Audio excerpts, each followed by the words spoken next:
Ayun yung ano ulit. Baka mag-cringe nga lang ako, sorry. Pero sige, game.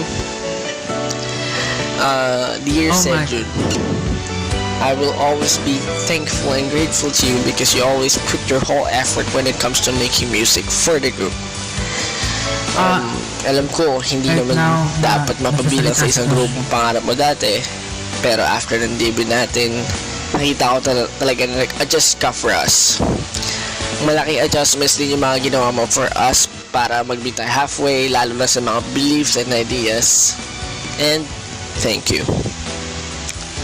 I've seen you struggle and all, pero never kita nakita na sumuko. You've done a lot of good deeds for us as well. Alam ko di ka lang ganun ka-vocal as a person, pero ramdam ko naman yun as a friend. Lalo na pag naaalala ko mga araw, magkasama tayong dalawa,